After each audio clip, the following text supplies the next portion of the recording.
So, Jolyon Palmer gets an F1 seat and Kevin Magnussen misses out again. And people are pissed! But why? And is there more to it than just a matter of, oh, well, he's a pay driver, he shouldn't deserve to be in F1? Welcome to a brand new series of Dre TV. Welcome to you all at home. You've still got a chance to win this race, haven't you? Just try.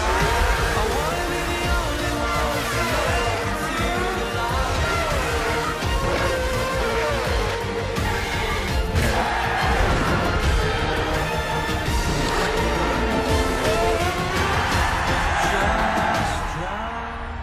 Hello guys, and welcome to Series 4 and a brand new series of Dre TV. And like I said before in my update video, I'm going to start doing these more via webcam, so you can see my bedroom and my mental hospital wallpaper behind me. The reason why that is because I wanted to put more of a face on this series and put more of a face on my content and try and basically mix up the editing style a little bit so that I try and, you know, be a bit more interactable, I guess you could say, with my viewers, as well as mixing up the editing style just a little bit as well. I'm a huge fan of Jim Sterling's work over at the Jimquisition, and I felt like I'd try and make a show a little bit more like his, as actually I'm just such a massive fan, to be honest with you, but I thought I'd try and do something along those lines, basically. But this is a big deal, and this is, I think, this is something that a lot of people got antsy about last year. Last night, I should say.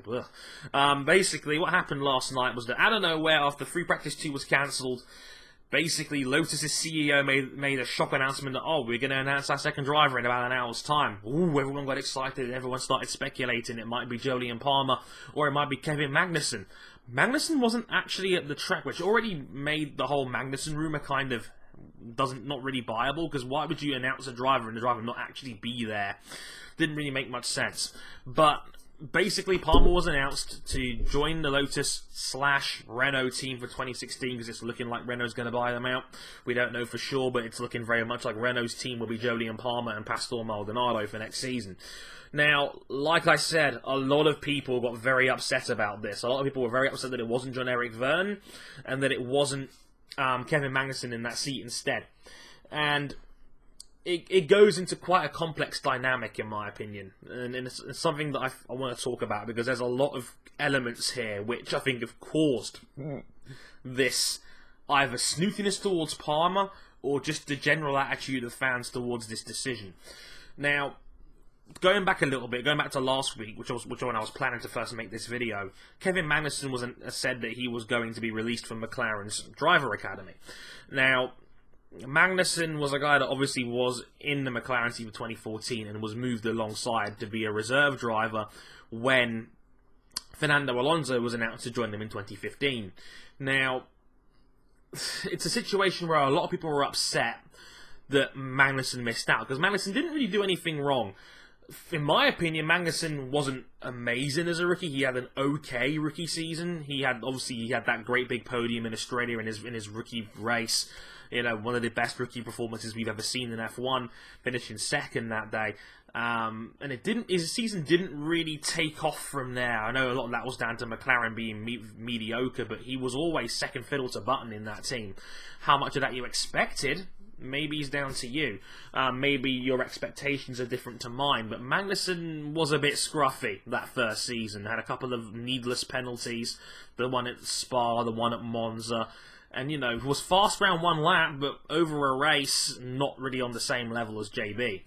Now, I think a lot of people failed to realise was that, in my opinion at least, if Ron Dennis was going to commit to Fernando Alonso, he'd have to give up the academy. Obviously, McLaren has a very, very talented driver academy with the likes of Kevin Magnussen, you know, brand new GP2 champion Stoffel Van Dorn, and even Nick de Vries on Formula Renault 3.5 right now. They have a talented academy, that's for sure. And it's a shame that McLaren don't have the luxury of a second team that Red Bull do with Toro Rosso, so they can test out younger drivers and promote them through their own ranks. Something that McLaren's never really had the resources to be able to do. But for me, if you're going to hire Alonso, you've got to give up the academy. You can't expect a guy who's 22, 23 years old like Magnussen and Van Dorn, who are very talented drivers, and if they have any sense of believing in their own hype and believing in their own ability, What are you really waiting for here? Like, so yeah, it's a situation where you get the impression that McLaren had to sacrifice the academy to bring in Fernando Alonso, and you can't really blame them for that. I know people were looking for the young talent. I know people were looking to say, oh, maybe move Jenson Button along. People, he's Jenson Button. And Jenson Button still thoroughly beat Kevin Magnussen pillar to post last season. So you can't really justify getting rid of Button just because he's a bit older. And I'll get to more of that in a minute. But I know a lot of people said, oh, McLaren are classless. They fired him on his birthday. Look, I don't think McLaren would I don't think Ron Dennis would deliberately look for Kevin Magnussen's birthday on a calendar, circle the date and say, oh, we're going to get rid of you on this day.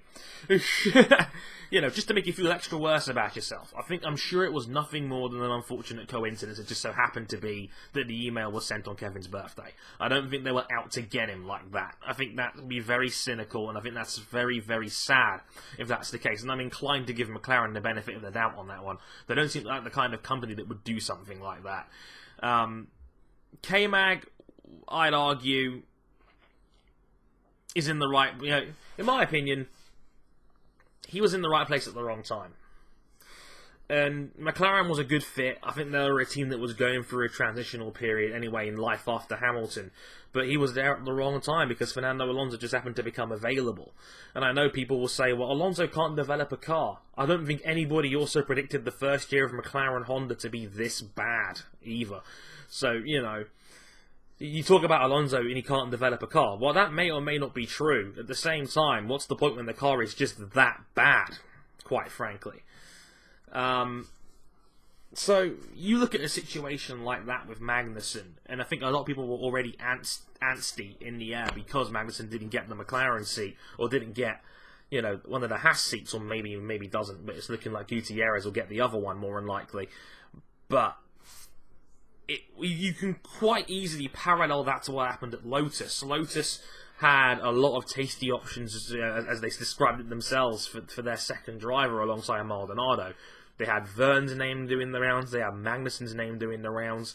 Even the guys like Esteban Ocon, for example, was like an outside bet, basically. But they went with Palmer. Now, I feel a bit bad for Jolyon Palmer in this instance, because I feel like Jolyon Palmer's been thrown completely under the bus because of his name. For those guys that don't know, his dad is Jonathan Palmer. Jonathan Palmer owns, I think it's the Motorsport Vision Group, I think it is. It's named. And he's one of the most powerful men, if not the most powerful man in British motorsport. He runs Brands Hatch, Cadwell Park, Alton Park, a ton of circuits, a ton of groups. Jolyon Palmer's destiny was eventually to be in Formula 1. Like, the man is rich, and the man knows a lot of ties in British motorsport. Now, you know, we all know that Jolyon Palmer was GP2 champion at the end of last season. He dominated the championship and, you know, beat everybody else quite convincingly. Now, unfortunately, this was at Jolyon's fourth attempt, and I think we are in an era in GP2 and in the days of junior racing now where people are paying more attention to it.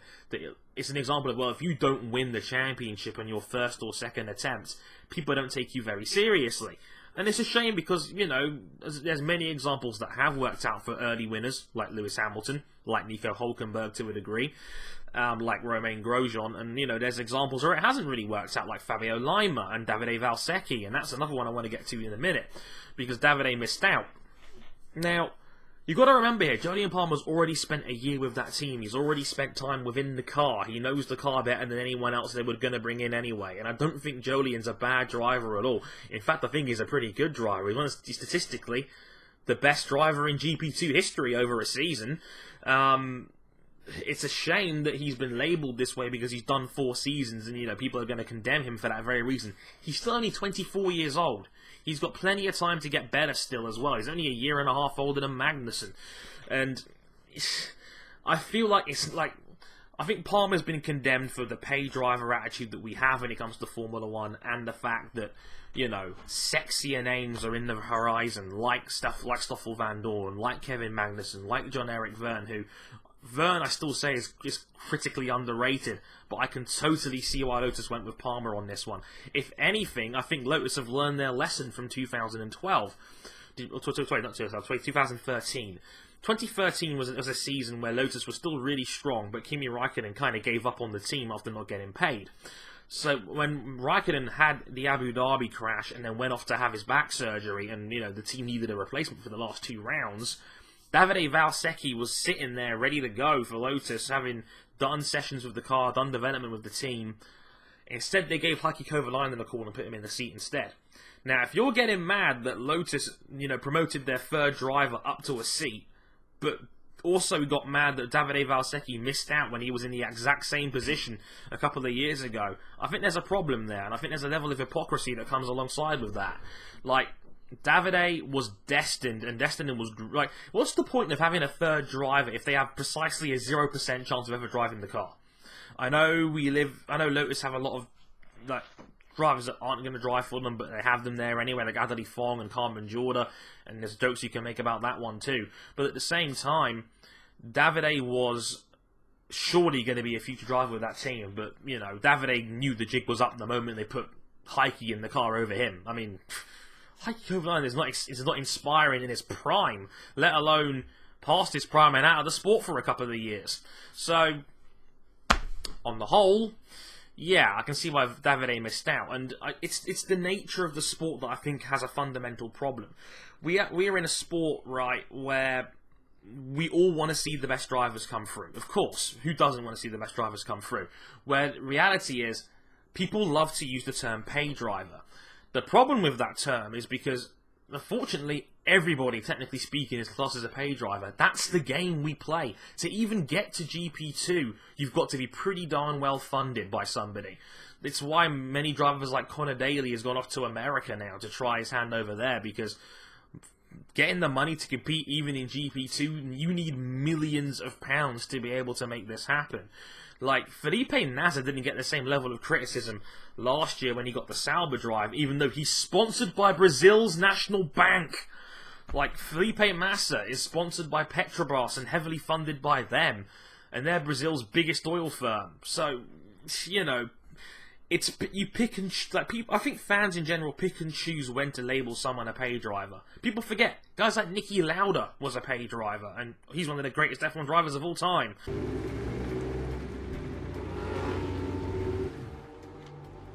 It's terrible. Drives like a pig. Oh, you can't say that. Why not? It's a Ferrari! It's a shitbox.